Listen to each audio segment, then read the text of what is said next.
And so returning your attention back to yourself as this expression or your expression of medicine Buddha.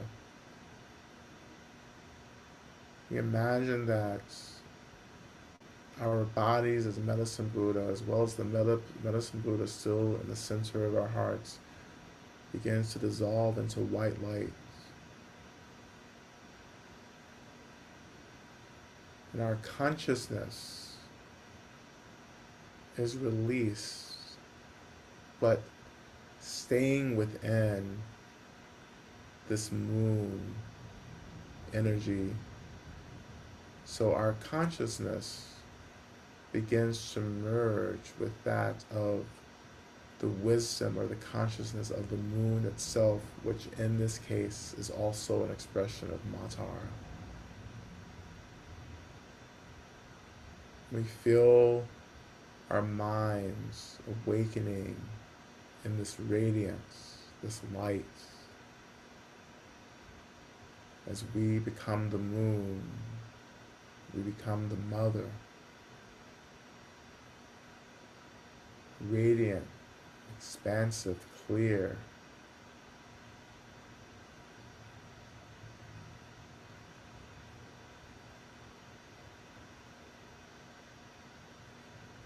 And in this radiance, we call in the protection that we need as we move through the world, as we do what we need to do to get free and to help others get free.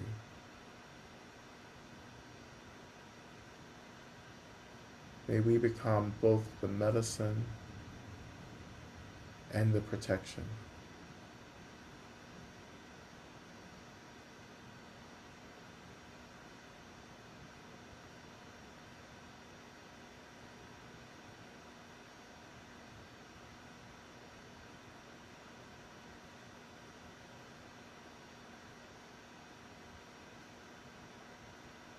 And now we even allow ourselves as the moon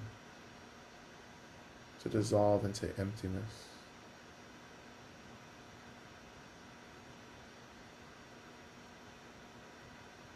Letting the mind rest without conception, distraction, just for a few moments.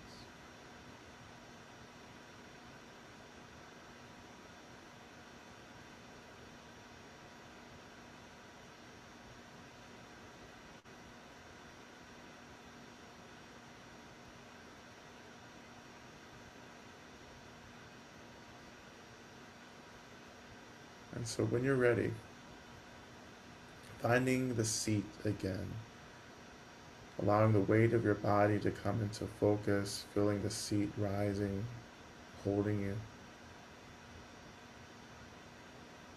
allowing your consciousness to just pour back into your physical form, awakening your body once again, transitioning now into a few simple movements, slow movements to reawaken your body and to redistribute energy throughout the body in case it has gotten over-concentrated somewhere. Maybe moving through a few deep cleansing breaths, breathing into the nose, releasing out of your mouth.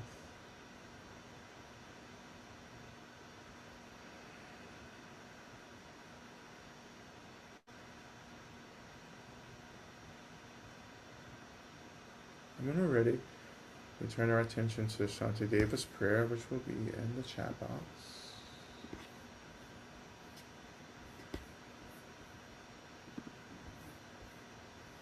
And we'll recite this 3 times. May I be a protector to those without protection, and a leader for those who journey, and a boat, a bridge, a passage for those desiring the further shore. May the pain of every living creature be completely cleared away. May I be the doctor and the medicine, and may I be the nurse for all sick beings in the world until everyone is healed. Just like space and the great elements such as earth, I always support the life of all the boundless creatures, and until they pass away from pain, I also be the source of life for all the realms of varied beings that reach into the ends of space. May I be a protector to those without protection, a leader for those who journey, and a boat, a bridge, a passage for those desiring the further shore. May the pain of every living creature be completely cleared away. May I be the doctor and the medicine, and may I be the nurse for all sick beings in the world until everyone is healed. Just like space and the great elements such as earth, may I always support the life of all the boundless creatures, and until they pass away from pain, may I also be the source of life for all the realms of varied beings that reach into the ends of space. And finally, may I be a protector to those without protection, and a leader for those who journey, and a boat, a bridge, a passage for those desiring the further shore. May the pain of every living creature be completely cleared away. May I be the doctor and the medicine, and may I be the nurse for all sick beings in the world until everyone is healed. Just like space and the great elements such as earth, may I always support the life of all the boundless creatures. And until they pass away from pain, may I also be the source of life for all the realms of varied beings that reach into the ends of space.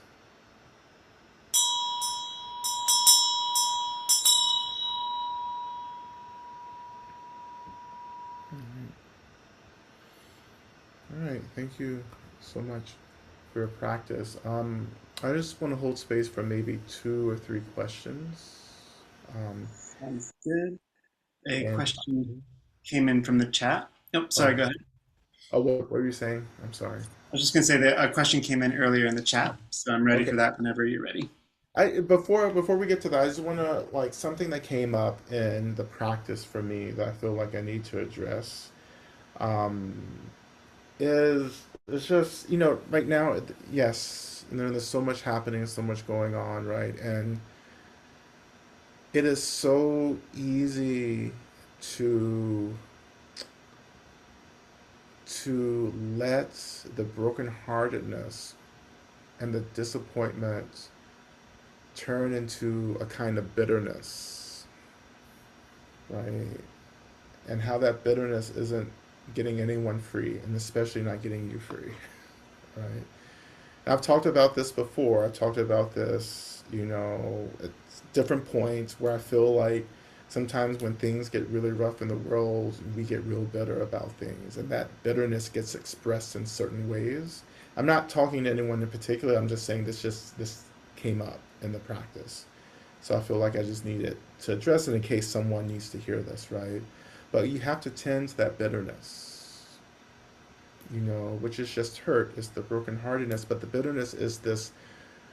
It's the way that like we get stuck in the brokenheartedness. We're not moving. We're not expanding. We're not dancing with the brokenheartedness, right? The brokenheartedness isn't flowing. It just feels stuck, right? And we get real frustrated, and we start reacting to that frustration. And sometimes it feels like we start attacking people around us, right? Without even knowing that we're attacking. But sometimes people's experience of us can feel aggressive because we're just stuck in the brokenheartedness and the disappointment, right? Um, and we have to tend to that. You have to tend to that brokenheartedness. You have to find the the, the gratitude and the joy somewhere to balance that brokenheartedness, and particularly to tend to the bitterness itself, right? And no one can do that but you, right? And your effort and your practice. Um, like you have to find, even as the world is collapsing, you have to find your joy. Right? And for me, this is ancestral wisdom, right? I come from people who only survive because we found our joy, right? And we continue to do so, right? Um, I live by this teaching. It's not right, but it's okay, right? Not everything is going to be just, and particularly in this realm. It's not, but there is a cosmic justice, which is called karma, right?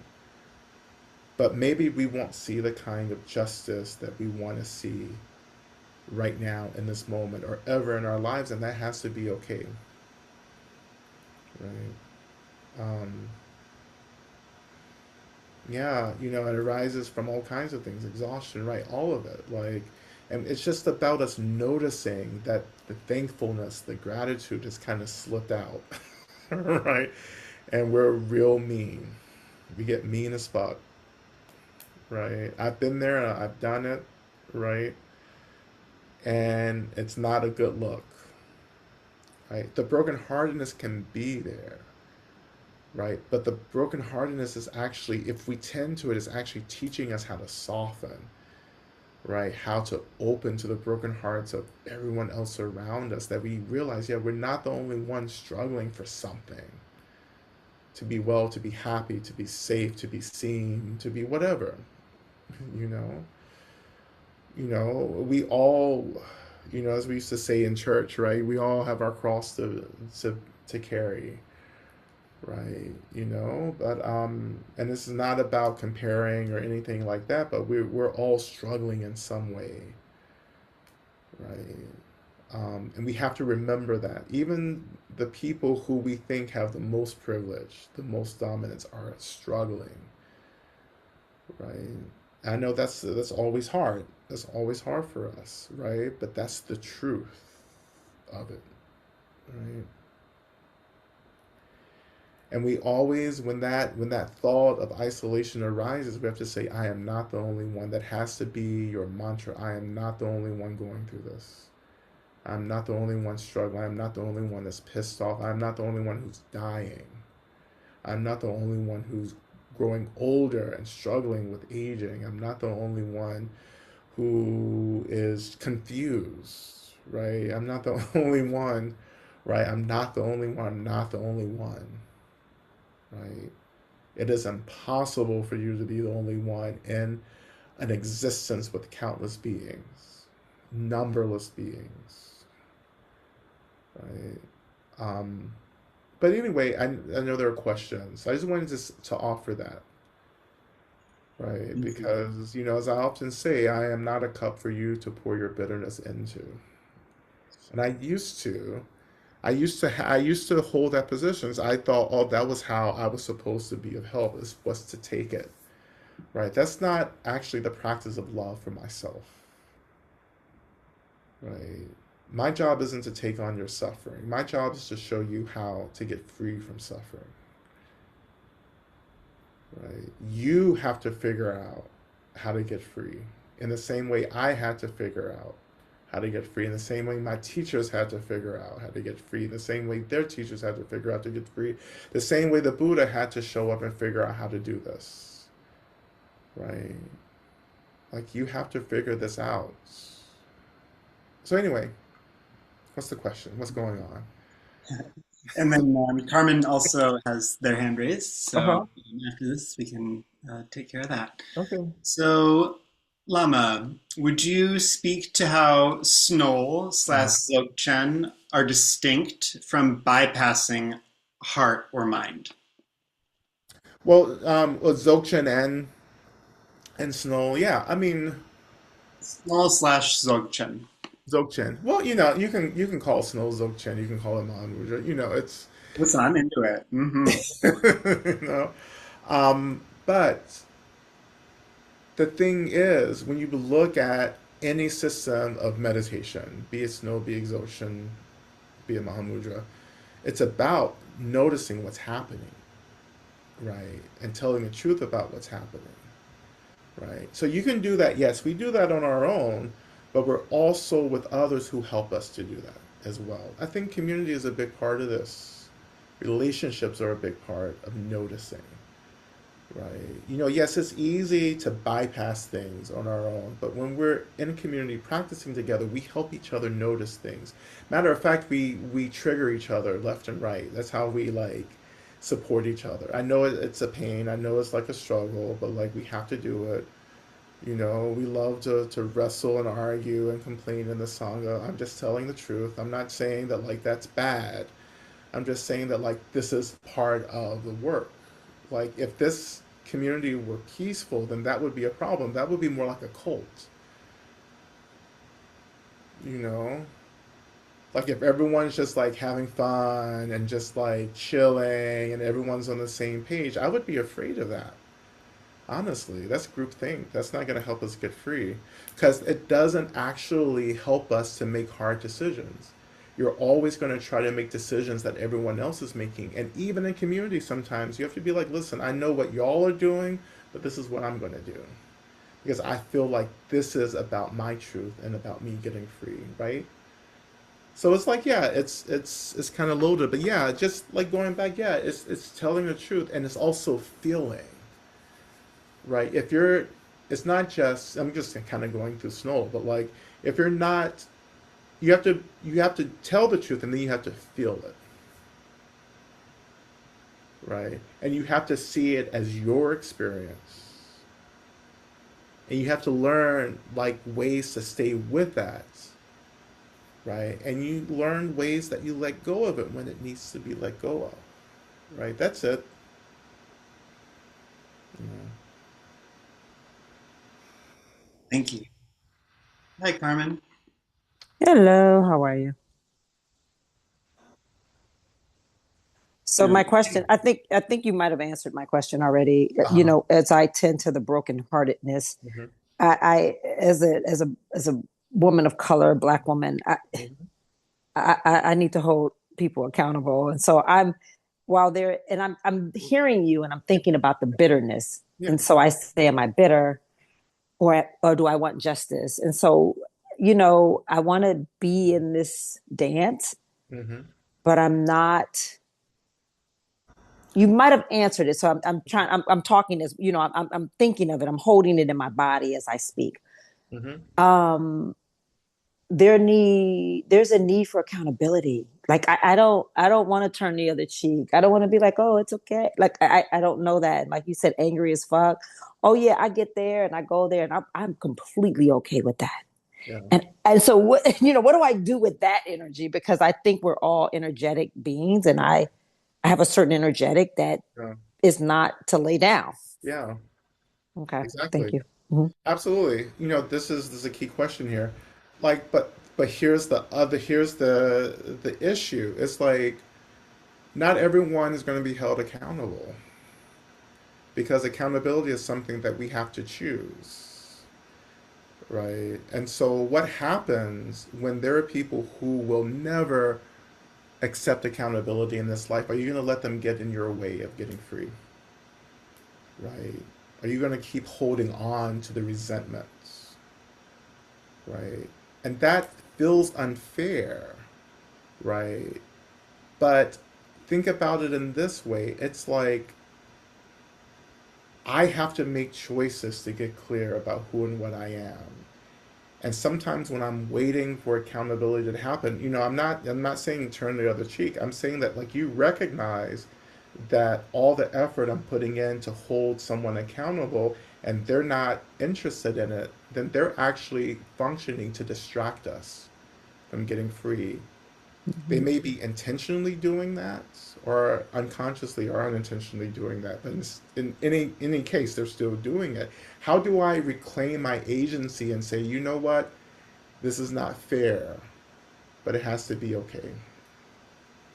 And I think we find ways of developing identities in holding grudges. And I'm talking about myself. I used to find identity in holding grudges, right, and being passive aggressive. And so I was like, wait, this is actually holding me back from getting free. Like I won't forget the harm, but at some point, right, I have to like let go of this aggression and this need for people to do something that they do not have the capacity to do in this life. But I have the capacity to get free, and so let me reinvest in that work, right? So I hear that. What Yeah. I'm saying is, I think what is happening with me is Yeah. I don't feel trapped in it. It's Okay. Okay, that's good. where that's where it gets that's where this gets murky. I don't feel trapped at all. I'm like, oh Oh. no, no, this is it actually is liberating. And so Mhm. why? not why. I'm not reconciling with it, but it's like I don't feel trapped. I don't feel like I'm in a struggle. It's like, oh yes, I'm I'm welcoming the payback. And I Yes. know that sounds like bitterness, but I don't even know if I'm bitter. It's more like I see it. I see it. And so Yeah. where do I put that in Buddhism? Where do I put that in? Because I just have a certain kind of way about me. So I'll just say that and I'll leave it there. So when you say like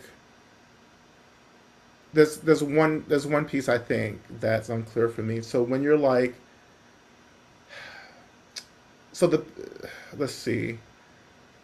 I think it's hard for me to articulate, but like what I'm feeling you saying is that you want like it's like you you're holding people accountable, but you're not attached to it. Is that what I'm hearing? Yes.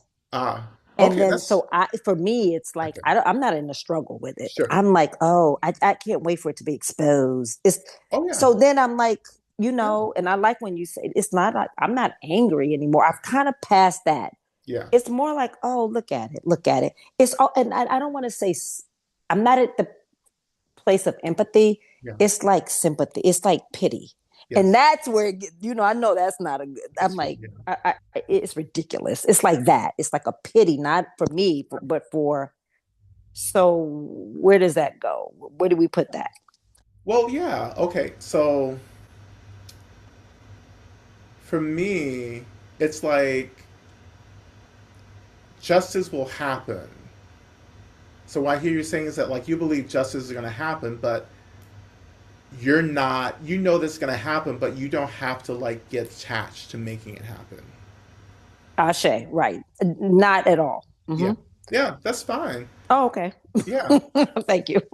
That's yeah. why I said I So, think you answered the oh question. yeah, I think yeah, I misunderstood the first time you were sharing, but like that's fine. Like, of course, I totally Donald Trump is gonna get what he deserves. Mm-hmm, mm-hmm. You know And I'm not sitting here suffering and worrying. It's more like exactly.